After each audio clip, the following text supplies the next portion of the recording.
11 മാസം പ്രായമുള്ള കുഞ്ഞ് ബക്കറ്റിലെ വെള്ളത്തിൽ മുങ്ങി മരിച്ചതിന് പിന്നാലെ അമ്മ ജീവനൊടുക്കി. കുളിമുറിയിൽ വെച്ചിരുന്ന വെള്ളത്തിലാണ് കുഞ്ഞ് വീണ് മരിച്ചത്.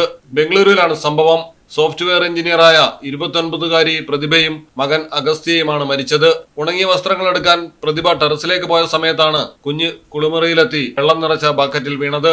ഈ സമയം ഭർത്താവ് മഹന്തേഷ് ജോലിക്ക് പോയിരിക്കുകയായിരുന്നു. കുഞ്ഞിന്റെ മരണത്തിൽ ദുഃഖിതയായ പ്രതിഭ പാരസെറ്റമോൾ ഗുളികകൾ കഴിച്ച് ആദ്യം ആത്മഹത്യ ചെയ്യാൻ ശ്രമിച്ചു. പിന്നാലെ കൈത്തണ്ട മുറിച്ച് തൂങ്ങി മരിച്ചാണ് ജീവിതം അവസാനിപ്പിച്ചത്. ജോലി കഴിഞ്ഞ് മഹന്തേഷ് വീട്ടിലെത്തിയപ്പോൾ വാതിൽ അകത്തുനിന്ന് പൂട്ടിയ നിലയിലായിരുന്നു. സ്പെയർ താക്കോൽ ഉപയോഗിച്ച് തുറന്നു കയറിയപ്പോഴാണ് ഭാര്യയെയും മകനെയും മരിച്ച നിലയിൽ കണ്ടത്. പ്രതിഭ എഴുതിയ ആത്മഹത്യാക്കുറിപ്പും 15 ഗുളികകളുടെ ഒഴിഞ്ഞ സ്ട്രിപ്പും പോലീസ് കണ്ടെടുത്തു. മകന്റെ മരണത്തിന് താനാണ് ഉത്തരവാദിയെന്നും കുറ്റബോധത്തോടെ ജീവിക്കാൻ കഴിയുന്നില്ലെന്നുമായിരുന്നു പ്രതിഭയുടെ കുറിപ്പ്. 4 വർഷമായി ഭൈരവേശ്വര നഗറിലെ വാടക ഫ്ളാറ്റിലാണ് ഇവർ താമസിച്ചിരുന്നത്. News desk Malayalam television. Silvan tiles gallery, Valanchery, Puthanathani, Aluva, Palakkad, Edavanna and Pattambi.